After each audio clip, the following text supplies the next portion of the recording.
भिवंडी तालुका खारबा गांव में थाने जिला मर्यादित भिवंडी शहराची मानाची पालकी 2025 खारबा द्वारा भिवंडी तालुका के खारबा श्री कालिका माता मंदिर से श्री क्षेत्र कारला तक आई एकवीरा की भव्य पालकी पदयात्रा सोहला का आयोजन। भिवंडी शहराची मानाची पालकी 2025 के संस्थापक श्री कल्पेश पाटिल, सचिव व पत्रकार राजेंद्र पाटिल, खारबा माजी सरपंच प्रकाश चौधरी द्वारा आज दिनांक 25 दिसंबर 2025 को बड़े हर्षोल्लास के साथ निकाला गया। इस अवसर पर भारी संख्या में अनेकों मान्यवर व आई एकवीरा माता भक्त तथा खारबा गाँव के ग्रामस्थ मंडल उपस्थित थे। आइए देखें वहां का एक दृश्य।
भिवंडी शहराची मानाची पालखी ठाणे जिल्हा मर्यादित ही संकल्पना एकवीर आईच्या मंदिरात आली आणि एक आईचा कौल मिळाल्याच्या नंतर हे कार्य चालू केलेलं आहे आम्ही आणि हा पहिला वर्ष आहे कार्याचा.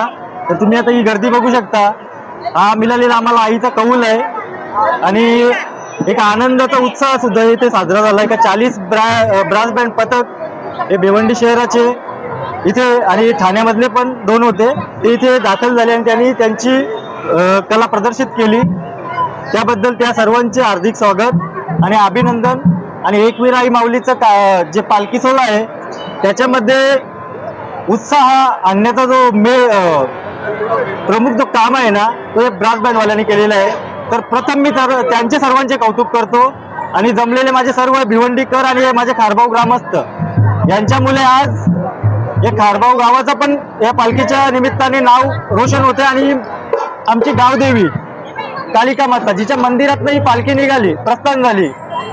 आज सर्वांच्या पाठीशी आणि डोक्यावर हात या माऊलीचा आहे आणि आतमध्ये बसलेली आहे ती कारल्याची एकवीर आई. म्हणून पूर्ण भिवंडीकरांना पूर्ण शहराला ठाणे जिल्ह्याला हा आशीर्वाद मिळणार आहे आणि याच्या पुढेही ही अशीच साथ आम्हाला या पालखीला प्रत्येकाची राहो हीच आई चरणी आणि तुमच्या चरणी प्रार्थना करतो. माझे 2 शब्द. आई एकविरा मातेची पालखी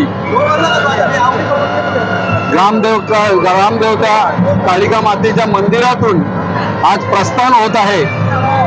खरं म्हटलं तर पालखी ही मानाची भिवंडीची आहे आणि या पालखीमध्ये पूर्ण भिवंडी तालुक्यातून पदयात्री सहभागी झालेले आहेत आणि खास वैशिष्ट्य हा पहिला जरी वर्ष असला तरी या ठिकाणी या भिवंडी तालुक्यातून 40 ब्रास बँडची या पालखीसाठी सलामी मिळालेली आहे.